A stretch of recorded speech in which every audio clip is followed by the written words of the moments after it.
कपाल मोचन की कथा। एक बार सभी देवता और महर्षिगण सुमेरु पर्वत पर ब्रह्मा जी के पास गए। वे सब ब्रह्मा जी से पूछने लगे, एक अविनाशी सर्वश्रेष्ठ तत्व क्या है? मैं ही अविनाशी सर्वश्रेष्ठ तत्व हूँ।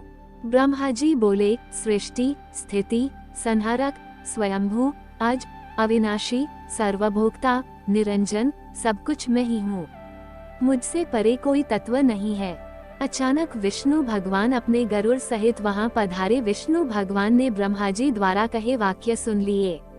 वे क्रोध में भरकर बोले, आपको यह अन्न शोभा नहीं देता। मेरे आदेश पर ही सृष्टि रचते हैं, मेरे आधार पर ही त्रिभुवन की स्थिति है।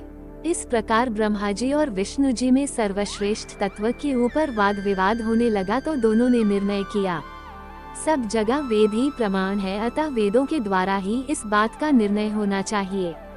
ब्रह्मलोक में वेद मूर्तिमान उपस्थित रहते हैं। उनसे पूछा कि सर्वश्रेष्ठ तत्व कौन है? वेदों ने उत्तर दिया, संपूर्ण भूत जिससे पैदा होते हैं, जिसमें स्थित है और जिसमें लीन हो जाते हैं, वही परम तत्व है, वही रुद्र है। ब्रह्मा और विष्णु दोनों ने वेदों की यह बात स्वीकार नहीं की। जब वेदों की बात स्वीकार न की जाए तो स्वतः बुद्धि भ्रांत हो जाती है। सहसा ब्रह्मलोक अंधकार में डूब गया।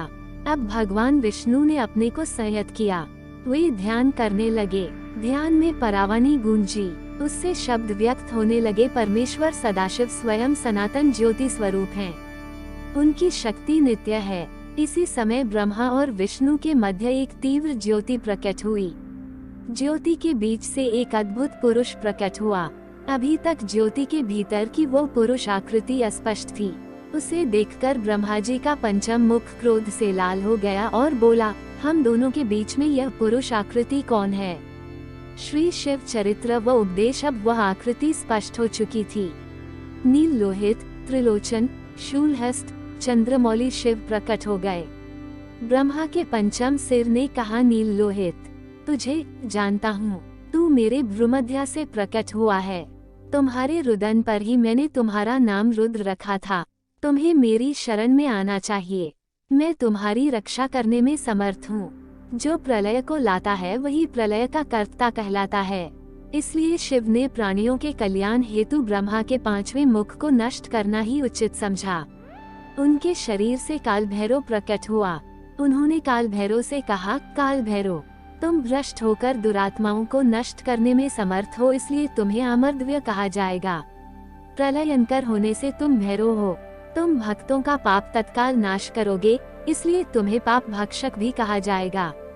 मेरी मोक्षदायिनी पुरी वाराणसी के तुम नगराधिपति रहोगे, उसके दंडदाता तुम ही रहोगे।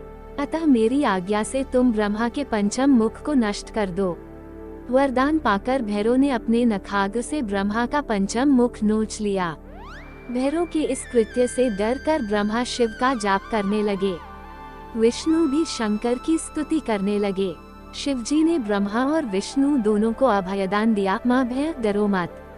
ब्रह्मा के पंचम मुख को समाप्त करने से शिव से ब्रह्म हत्या उत्पन्न हुई। वह विकराल रूप धारण कर भैरव के सामने जा खड़ी हुई। ब्रह्मा का कटा हुआ मस्तक अब भैरव के हाथ में था। भैरव ने शिव की ओर देखा। शिव ने कहा, तुम ब्रह्मा के इस सिर को धारण करो। जब तक यह कन्या वाराणसी पहुँचे तब तक भयंकर रूप धारण कर इस कन्या के आगे आगे चलते जाओ।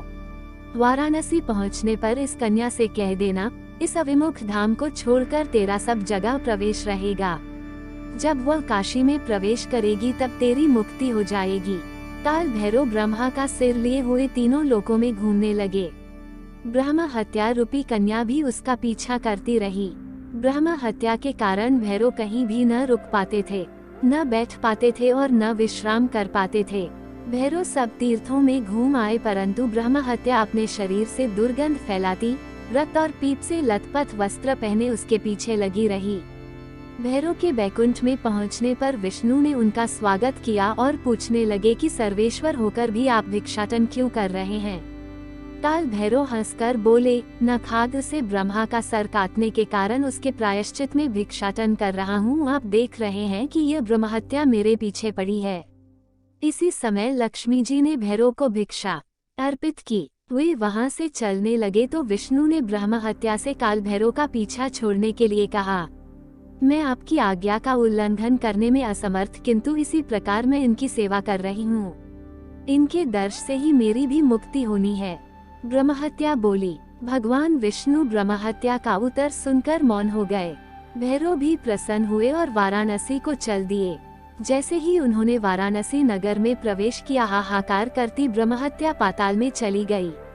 काल भैरव के हाथ में चिपका ब्रह्मा का सिर भी स्वयं पृथ्वी पर गिर पड़ा। जहाँ पर काशी में यह कपाल भैरव के हाथ से गिरा था, उसे कपाल मोचन तीर्थ कहा जाने लगा।